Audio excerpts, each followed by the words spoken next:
Guru saya dulu juga Kiai Muhammad Subadar rahimahullah, itu juga sama. Ketika perjalanan sering walaupun tidak mencapai 82 km itu melakukan jamak takdim atau takhir. Kalau qasar tidak boleh, harus jauh.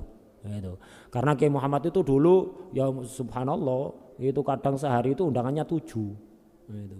Ditolak orang kecewa. Gitu. Akhirnya ya sebentar-sebentar, kadang satu tempat ya seperempat jam, 20 menit, itu orangnya udah seneng.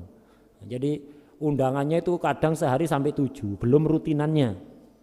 Nah, ini saya cerita sedikit karena ini momen mendekati haul beliau. Ahad depan insya Allah haulnya beliau Kiai Ahmad Jufri dan Kiai Muhammad Subadar.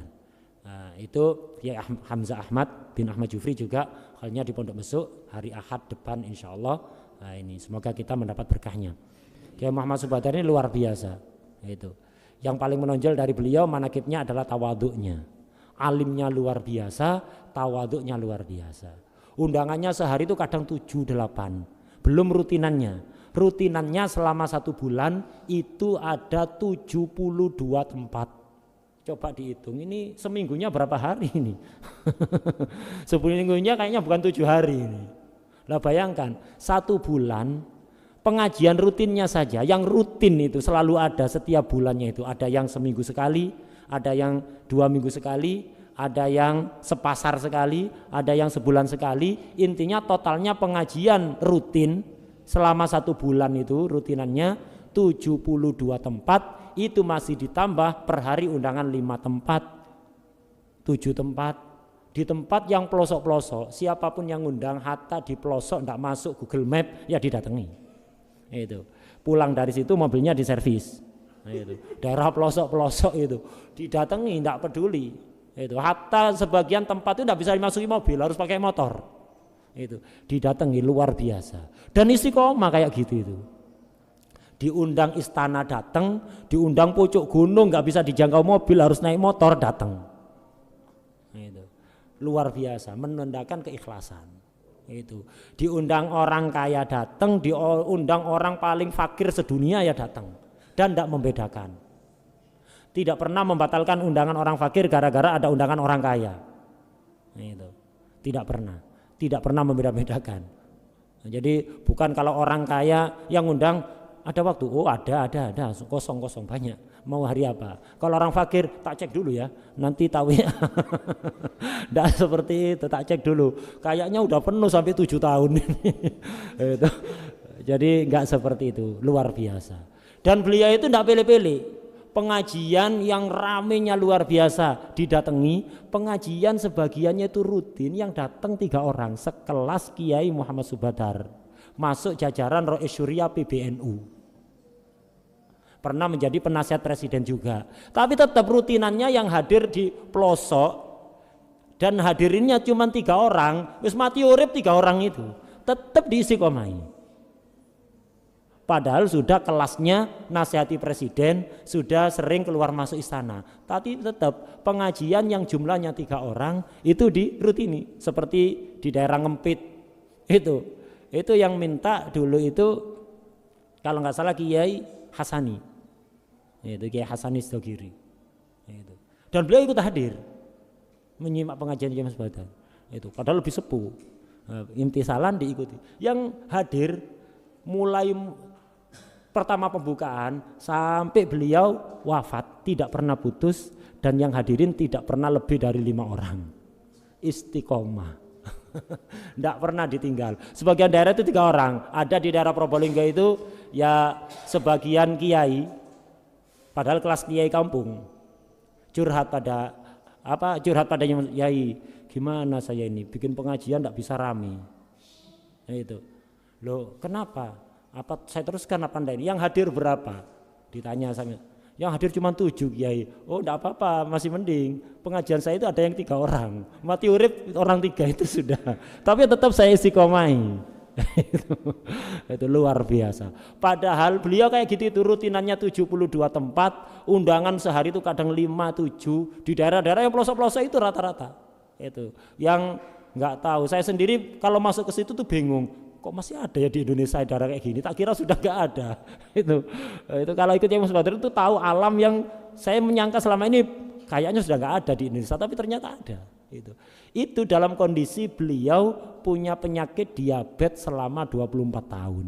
Orang diabetes kita tahu sendiri, fisiknya itu kekuatannya itu tidak maksimal, lemah. Itu bisa seperti itu istiqomah. Diabetes itu selama 24 atau 26 tahun. Belum lagi bawasir. Bawasir ini kalau dibuat duduk sakit, tapi acaranya beliau semuanya duduk. Makanya kemana-mana biasanya bawa kasur lipat itu bukan karena apa? Bukan karena ngalem, ya karena sakit kalau duduk tidak di kasur lipat itu. Bawasir itu lebih lama lagi sebelum diabetes beliau sudah bawasir itu sakit. Ini jadi istiqomahnya luar biasa, menandakan keikhlasan. Dan tidak beda-bedakan pengajian rame dan sepi, tidak membeda-bedakan. Kita bisa melihat sendiri buktinya pengajian Rebo Masjid Jami. Mulai rewami sealun-alune pol, jangankan masjidnya. Sealun-alune pol awal-awal dulu. Tambah lama, tambah sedikit sampai masjid itu isinya ya di hitungannya mungkin jumlahnya kayak jumlah tiangnya masjid yang hadirin. Tapi enggak pernah libur. Istiqomah, kecuali haji.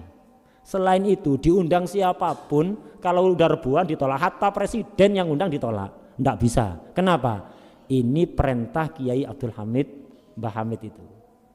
Dan banyak bisyarah-bisyarah untuk beliau dari Kiai Abdul Hamid. Pernah undangan di Lorokan, waktu itu Kiai Muhammad Sawatar masih Gus, masih muda.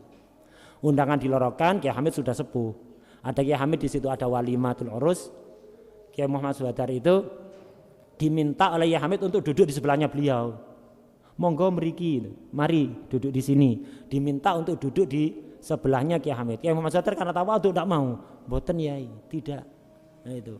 Merasa tidak pantas duduk sebelahnya Kiai Hamid. Menolak, diminta, menolak lagi. Akhirnya Kiai Hamid sempat bilang, "Anta rafiqi fil jannah." Kamu akan jadi temanku nanti di surga. Omongan seperti ini sampaikan 2 kali.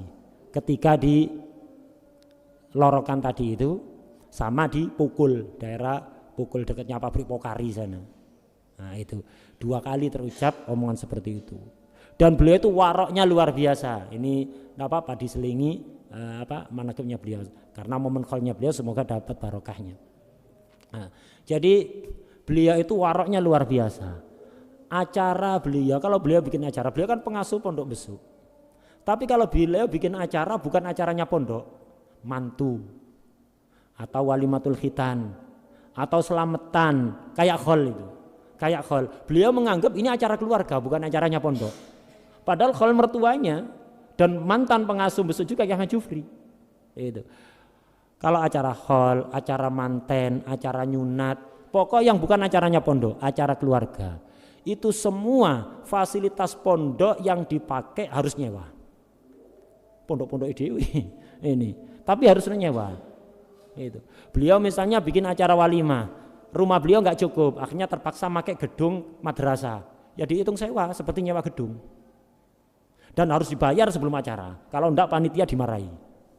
Harus dibayar dulu, pakai uang pribadi beliau. Itu. Semua, kadang pakai terpalnya pondok, pakai apa? Harus ada catatannya semua. Jadi panitianya itu super sibuk. Jadi barang pondok apapun yang dipakai harus dicatat satu persatu dan harus ditanyakan ini harga sewa yang normal berapa, harus lunas bayarnya sebelum acara dimulai. Kalau enggak dimarahi panitianya. Pernah suatu ketika beliau renovasi rumah, dibongkar, rumahnya diperbaiki. Nah, ada teman-teman santri itu sebagian kerja bakti, ngangkuti bongkaran-bongkaran rumahnya itu. Beliau waktu itu terburu-buru mau undangan. Sudah keluar naik mobil, sudah keluar dari gang Pondok Besuk itu, keluar sampai ke Kejayaan hampir perempatan itu. Hampir perempatan. Tapi karena itu sawah kelihatan dari, tidak ada pohon-pohon dulu itu. Kelihatan dari perempatan itu ke rumah beliau kelihatan. Kelihatan apa? Beliau sudah berangkat terburu-buru, ngelihat santri yang kerja bakti itu ngangkut bongkaran rumahnya beliau pakai gerobak milik pondok. Kelihatan. Padahal belum nyewa, beliau belum nyuruh untuk nyewa. Kelihatan langsung. Beliau yang asalnya terburu-buru undangan balik, bilang supir, balik nang omah. Wonten apa yai? Wes balik.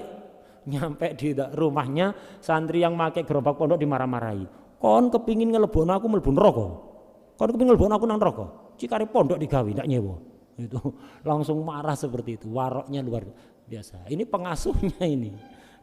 Jadi makanya hal-hal kayak gini ini penting kita mengetahui. Penting, makanya ulama-ulama dulu itu kenapa seneng mengadakan khol, ya biar kita bisa mengenang seperti apa mujahadahnya orang-orang yang istimewa itu sehingga menjadi istimewa. Itu yang paling penting. Jadi acara inti dalam khol itu menceritakan manakib, bagaimana mujahadahnya, bagaimana waroknya, bagaimana tawaduknya sehingga bisa menjadi orang sukses. Jadi cerita tentang prosesnya orang sukses sehingga bisa sukses.